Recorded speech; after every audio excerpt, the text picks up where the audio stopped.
तुम्हें पता है तुम बर्बाद हो रहे हो फिर भी फोन उठाकर स्क्रॉल कर रहे हो, और सबसे डेंजरस बात, तुम्हें लगता है तुम कंट्रोल में हो, पर सच ये है कि तुम्हारा दिमाग अब तुम्हारा नहीं है, क्योंकि सोशल मीडिया ने तुम्हारे फोकस, तुम्हारे टाइम और तुम्हारे फ्यूचर को पूरे तरीके से किडनैप कर दिया है। वेल आई नो तुम्हें ये सारे ही पॉइंट्स रिलेटेबल लग रहे होंगे, इसीलिए अगर तुमने इस वीडियो को देख लिया तो तुम फॉरएवर इस दलदल से, इस ट्रैप से बाहर निकल जाओगे। एंड ट्रस्ट मी, तुम्हारा फ्यूचर इसी वीडियो पर डिपेंड करता है। आज की वीडियो में हम समझेंगे कि किस तरीके से सोशल मीडिया हमारी प्रोडक्टिविटी के लिए, हमारे अटेंशन के लिए और इनफैक्ट कभी कभी तो हमारी प्राइवेसी के लिए कितना ज्यादा डेंजरस होता जा रहा है। इसलिए इस वीडियो में काफी इंटरेस्टिंग प्रॉब्लम्स आप सुनोगे, लेकिन उसके बाद उसके सोल्यूशन भी काफी प्रैक्टिकल वेज में समझाऊंगा। इसलिए अगर आप उनमें से हो जिनके पास अपने फोकस का और अपने अटेंशन स्पैन का पूरा कंट्रोल है, तो इस वीडियो को without wasting any time let's start.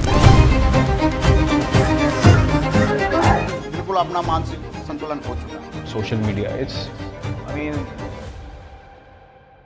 लेकिन सबसे पहले इस वीडियो को लाइक कर दो फॉर यूट्यूब एल्गोरिथम, ताकि ऐसी ही और वीडियोस आपके फीड में आए। देखो, आज की फास्ट मूविंग वर्ल्ड में हमारा अटेंशन स्पैन सबसे वैल्यूएबल एसेट है, लेकिन आयरनी ये है कि हम खुद ही इसे बाजार में सबसे सस्ते दाम पे बेच रहे हैं। माइक्रोसॉफ्ट कनाडा ने 2015 में एक रिपोर्ट पब्लिश की थी, जिसमें उन्होंने क्लेम किया था कि सन 2000 के मुकाबले 2013 तक इंसान का अटेंशन स्पैन 12 सेकंड से गिरकर सिर्फ 8 सेकंड रह गया था। मतलब एक गोल्ड फिश के अटेंशन स्पैन से भी कम। हम इंसान जिन्होंने इतने बड़े बड़े आविष्कार किए, इतनी बड़ी बड़ी डिस्कवरीज की, चांद पर पहुंच गए हैं, लेकिन हमारे पास 10 मिनट का अटेंशन स्पैन भी नहीं है, क्योंकि हम 10 मिनट के लिए भी विदाउट हमारे फोन रह ही नहीं पाते हैं। और ये सिर्फ इंडिया भर की बात नहीं है, ये पूरी दुनिया की प्रॉब्लम होती जा रही है। Team lease world of work report के मुताबिक एक एवरेज एम्प्लॉय 2.5 घंटे ऑफिस आवर्स में सोशल मीडिया यूज करता है। बट 2.5 घंटे आखिर वो करता क्या है? इस रिपोर्ट में बताया गया है कि जो लोग ऑफिस आवर्स में सोशल मीडिया यूज करते हैं, उसमें से 83% लोग FB चलाते हैं। एंड गेस इसका रिजल्ट क्या है? ऐसे लोग अपनी 13% प्रोडक्टिविटी डेली गवा रहे हैं। देखो, सोशल मीडिया आपके काम करने के पोटेंशियल को पूरे तरीके से कम कर रहा है, आपके फोकस को कम कर रहा है, आपके कंट्रोल को कम कर रहा है, फालतू चीजों में आपका टाइम वेस्ट कराता जा रहा है और एक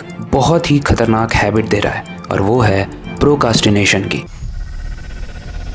यानी किसी भी काम को टालने की। और ये प्रोकास्टिनेशन आज की जनरेशन की सबसे बड़ी प्रॉब्लम हो चुकी है। प्रोकास्टिनेशन से या किसी भी चीज को टालने से सिर्फ टाइम ही वेस्ट नहीं होता है, इससे आपकी मेंटल हेल्थ भी काफी हद तक इंपैक्ट होती है। साइकोलॉजी की एक रिसर्च बताती है कि 70% यूएस के जो स्टूडेंट्स हैं, जो कॉलेज आते हैं, वो क्रॉनिक प्रोकास्टिनेशन से जूझ रहे हैं। और ये सिर्फ उनकी हैबिट को इफेक्ट नहीं करता है, उनकी मेंटल हेल्थ को भी इफेक्ट करता है, और उन्हें देता है ढेर सारा anxiety, stress and low self worth. देखो, जितना ज्यादा आप प्रोकास्टिनेट करते हो, उतना ज्यादा आपका दिमाग एंजाइटी क्रिएट करता है, और उतना ही ज्यादा आप स्ट्रेस मोड में रहते हो। और जितनी बार आप किसी भी काम को टालते हो, आपका सेल्फ एस्टीम भी कम होता है, और धीरे धीरे आपको ये लगने लगता है कि आप काबिल ही नहीं हो। बेसिकली आप एक लूजर हो। ऐसा मैं कह नहीं रहा हूँ, ऐसा आपको लग रहा होगा, और ये सारे ही points I can bet relatable लग रहे होंगे। लेकिन ये सब होता क्यों है? ये इच्छा क्यों जनरेट होती है काम टालने की? ऐसा क्या होता है हमारे ब्रेन में, वो समझते हैं। देखो, इसके लिए हमें अपने दिमाग के 2 पार्ट को समझना होगा, जिसमें से सबसे पहला है एमिगडाला एंड दूसरा है प्रीफ्रंटल कॉर्टेक्स। एमिगडाला ब्रेन का एक इमोशनल सेंटर है जो स्ट्रेस एंड फियर को ट्रिगर करता है। लेकिन इंटरेस्टिंग चीज है कि ये सारे ही अनकंफर्टेबल टास्क से आपको बचाना चाहता है। वहीं प्रीफ्रंटल कॉर्टेक्स इसका उल्टा करता है। ये लॉजिकल थिंकिंग एंड प्लानिंग को हैंडल करता है और आपके फ्यूचर गोल्स पे फोकस करने में मदद करता है। और जब यही दोनों थॉट्स आपस में टकराते हैं, तो आप प्रोकास्टिनेट करते हो, आप काम को टालने लगते हो। देखो, सिंपल है, जब आप बोरिंग और स्ट्रेसफुल काम देखते हो, तो आपका एमिगडाला एक्टिवेट हो जाता है। अब क्योंकि वो आपके इमोशन को कंट्रोल करता है और हमेशा आपको प्लेजरेबल रखना चाहता है, तो वो किसी भी अनकंफर्टेबल टास्क को एज अ डेंजर ट्रीट करता है। लेकिन हम ये सब जानते हैं कि अगर लाइफ में ग्रो करना है, तो बहुत सारे ऐसे अनकंफर्टेबल टास्क करने पड़ते हैं। और आपको जब ये थॉट आ रहा होता है ना कि इस काम को अभी रहने देते हैं, बाद में कर लेंगे,